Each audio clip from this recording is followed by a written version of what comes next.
Shalom sobat-sobat yang dikasihi Tuhan. Ada kabar sukacita yang hendak saya sampaikan kepada Anda semuanya. Sobat-sobat yang dikasihi Tuhan, ketika tadi malam saya merenungkan tentang bacaan Injil hari ini, dan saya sungguh merasakan ketika saya hendak mengikuti jalan panggilan Tuhan, saya sangat banyak berkorban. Saya sudah bekerja selama 8 tahun di Jakarta Utara, di Muara Angke.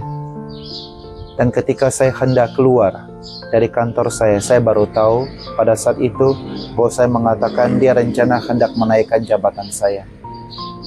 Saya juga harus tinggalkan orang tua saya. Saya harus meninggalkan pekerjaan, meninggalkan gaji saya.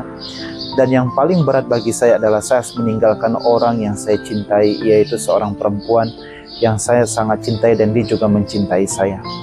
Saya waktu itu mempunyai pikiran kalau saya ingin serius dengan dia, masuk pada jenjang pernikahan dan saya ingin fokus pada dirinya. Tetapi kenyataan berkata lain. Saya berdoa, saya mendengar suara hati yang mengarahkan dan menyuruh saya menjadi seorang imam. Dan saya percaya itu adalah suara Tuhan. Tuhan memanggil saya pada saat saya sudah berada, ketika saya bekerja, saya sudah merasa nyaman dan enak dengan pekerjaan dan gaji saya, dan saya sudah menemukan orang yang saya kasihi. Tetapi pada saat itulah Tuhan memanggil saya dan saya harus meninggalkan semuanya. Sobat-sobat yang dikasihi Tuhan, itulah syarat-syarat yang Tuhan berikan kepada kita semua untuk menjadi pengikutnya, untuk mengikuti panggilannya.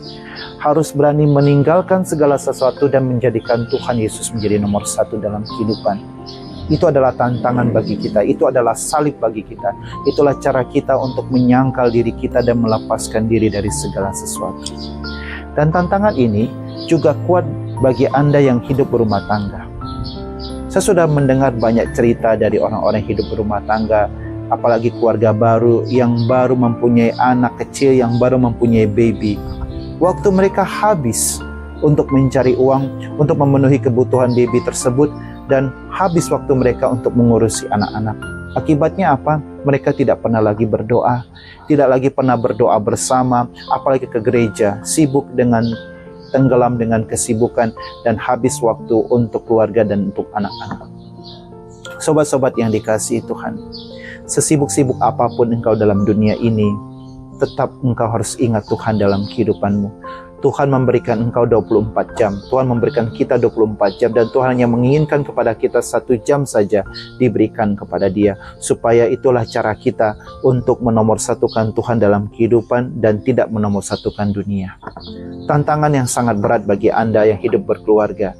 Apakah engkau mau rela menyisihkan 1 jam saja berdoa bersama dengan istrimu, berdoa bersama dengan anak-anakmu, berdoa bersama dengan suamimu, dan pergi ke gereja dan tidak tenggelam pada kesibukan dunia mencari uang dan menghabiskan waktu semua untuk keluarga. Sobat-sobat yang dikasihi Tuhan, kami para imam juga, kami juga kadang-kadang menjadi imam juga. Ada hobi, ada kesenangan yang kadang-kadang juga menguasai diri kami. Tetapi seperti saya selalu membuat jam teduh, jam doa saya. Ketika jam 9:30 malam saya pasti berdoa. Saya melepaskan segala kenikmatan, kesenangan dunia, antara lihat HP, nonton film. Saya lepaskan semua jam 9:30 malam.